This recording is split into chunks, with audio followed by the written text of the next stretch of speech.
There are different types of marriages out there. We have different types of marriages popping out these days because everyone wants to explore whatsoever is in their head. And of course, we're having some particular countries trying to say, okay, we want to give everybody expression. So you're allowed to express yourself the way you want to express yourself when it comes to romantic relationships and sexual relationships. But today, I am focused more particularly on heterosexual marriages. So what's the best pattern, best type of heterosexual relationships out there? Well, this is it. Just like when it comes to money, just like when it comes to parenting and different things that exist in marriage and in family, there are different styles, but usually I will say something. Use the style that is best suitable for your marriage. Use a style that does not violate you or violate your partner, and of course does not so violate your religious faith, and more importantly, again, it should not violate the laws, the civil laws of your particular community, right? So you choose to pick and use any style that you want to use that suits your marriage when it comes to parenting, when it comes to money, when it comes to sharing of chores, when it comes to relationship with in-laws or relationship with the world out there, right? You have liberty to choose what works for your marriage. And of course, if one thing works for your marriage, that ABC of a particular style works for your marriage, does not mean that the DEF would also work, right? So pick from here, pick from the different places, and create something unique and something special, something customized for your marriage. For Christians, we usually advise that the best pattern for your marriage should be the relationship between Christ and the church. Look at the relationship between Christ and the church and see if you can model that type, remodel that type in your marriage, right? And so that's the general concept. However, when people come to meet me and they say, hey, what do you advise for us regarding our marriage? I usually give single people who are about to get married something simple and straightforward, and that's the same concept I'm going to be giving to you right now. Before you get married as a couple, I will usually suggest that you befriend at least 10 other couples, 10 other married people that have something that you like, that have something in their marriage, they have something in their relationship that you like, that you love to recreate in your marriage. And so what do? By being friends with them, by connecting with them, you begin to ask questions. You start asking them questions. How do you do this? Why do you do this? In a situation like this, what would you do as a couple? What would you do as an individual? And as you are learning from these married people, you are developing the skills and also developing a pattern, creating a pattern that will work for your own marriage. And of course, when you get married, you have to be very flexible in the sense that there are some things that may have been perfect for you while the relationship was on, but may not be perfect for marriage, because although relationship and marriage are similar, but there are some core things and key things in which they are different. So you have to be flexible as an individual, and you also have to be flexible as a couple, right? If you get this right, you'll be able to allow yourself to learn, allow yourself to fail at some things, allow yourself to also change to something else if one thing is not working. I think you should spend the first 5 years or the first 10 years, better still, all your life trying what works. And if something works today and does not work tomorrow, be flexible enough to let it go and learn what will work for tomorrow. So if you're able to get 10 married people, yes, that's my standard. 10 married couples for yourself, you befriend them as a couple, right? And you start learning from there, see what works, because not every person, we are not perfect, and that reflects also in marriages. Not every marriage is perfect, but we know that many marriages are working. Some things may not be working, or they may not be doing some things right.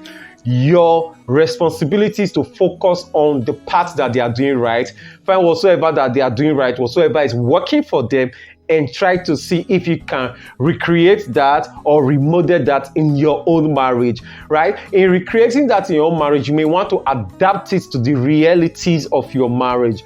Remember that marriage is love. So one person is not supposed to have more control than the other person. One person is not supposed to dominate the other person, because this is partnership, this is friendship, and this is teamwork, right? So don't go and say, oh, in this person's marriage, the man is domineering, or in this person's marriage, the woman, the wife is controlling, and that's what we are going to replicate. That's what we are going to recreate in our marriage. No, that's not the standard. That's why I said earlier on that the general standard is let your marriage be like the relationship between Christ and the church for those who are Christians. So you may want to go and read about what is the relationship between Christ and the church like? How is it like? What is the power balance in it? What is the check and balances in it?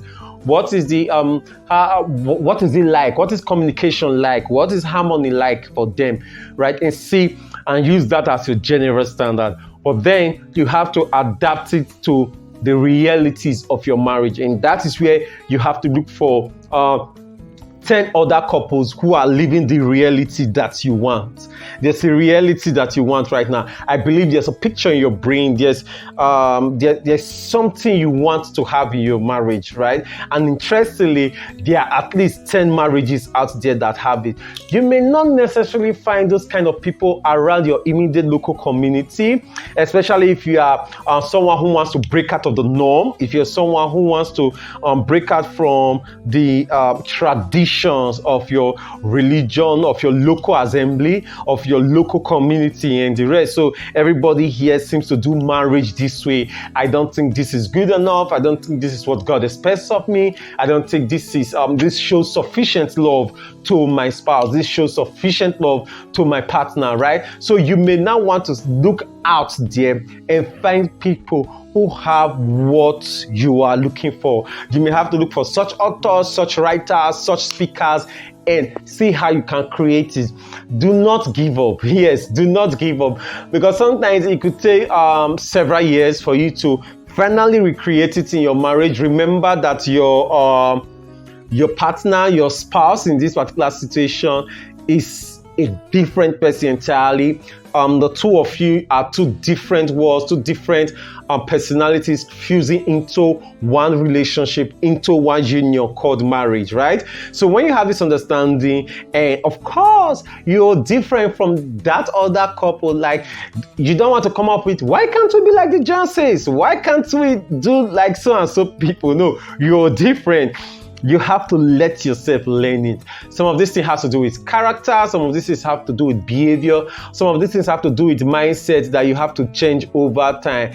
Right? Be that transformed by the renewing of your mind. So it is a gradual process. Even God, at the salvation experience, when we get born again, a new spirit is put in us, the heart of stone is taken away and the heart of flesh is given unto us. Yet scripture says, be that transformed, which means it is a process, right? It is a process of evolving. Your marriage will also go through that process. You would most likely not be able to create the type of marriage that you want in the first 1 year, in the first 2 years, but don't give up. It is fine. It is okay. As long as you are on the right track, as long as you're on the right route, right? So you just go on it, on that particular journey, developing yourself, growing yourself, grooming yourself, and becoming a better you. And this is why I usually say that you have to be very flexible, and very adaptable. Don't be like, this is who I am, I cannot change me. That cannot make your marriage work. That cannot make your marriage be fun. So if you want to have such an experienced marriage, if you want a pattern for your marriage, if you want the best style for your marriage, then my suggestion to you is something simple, right? Find 10 other marriages and 10 other marriages that have different things that you like and try to emulate it. So marriage A may have good parenting, but maybe you don't like their money style. So you go to marriage B to see if they have the type of money style that you think you will like and is good enough. And of course, that particular money style is not outside biblical teachings. It's not outside, does not offend or violate the kind of relationship Christ has with the church, right? So if you do all of this and you get all of this clearly, you get all of this straight, I believe you'll be able to have a great marriage. You'll be able to have a great, beautiful family. Remember, it is a process. You have to grow. You have to allow yourself to grow. You have to allow yourself to fail and find new things. And even if something's working now, you allow and it does not work tomorrow, you allow yourself to let it go. Right? So don't just try to say, I want to create a type of marriage that my family had, that my uncle has, but create the one that is best. Right? Yes.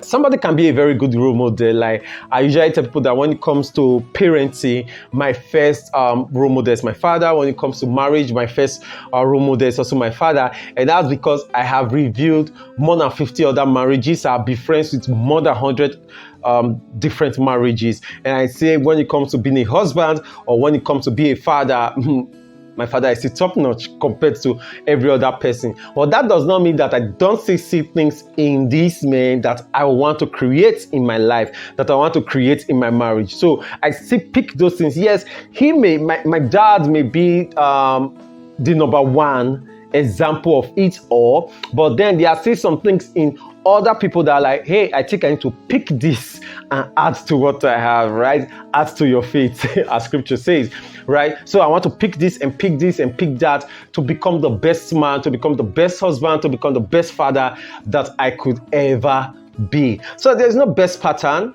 right? Although the general best pattern is the relationship that Christ has with the church, right? But so I said that you may want to find things from here, things from there, things from here, things from there to make something beautiful out of your own union. And please do not go and pick things that try to subdue, that does not show love. You know what Christ says in the book of John, love them as I have loved you. A new command I give unto you, love them as I have loved you. So that is the rule. So you're not trying to love me as I love you. You're not trying to love your neighbor as yourself right now. That's not the commandment. That was the greatest commandment before Jesus Christ showed up. The moment he showed up, the rule became, love them, a new command I give unto you, love them as I have loved you. My name is Earl and I'm all right. Thank you so much for following Tina. Please remember to subscribe, hit the notification bell, like, because it helps the algorithm, and of course share this with your friends so I get to learn the same things that you are learning.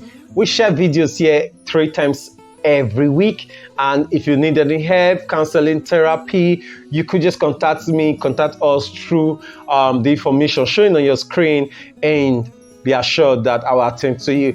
And if I'm indisposed, I cannot attend to you, do not worry that much, because we have more than 20 other counselors and therapists in the All Right Fashion Counselors Network who are ready and they are willing to attend to you.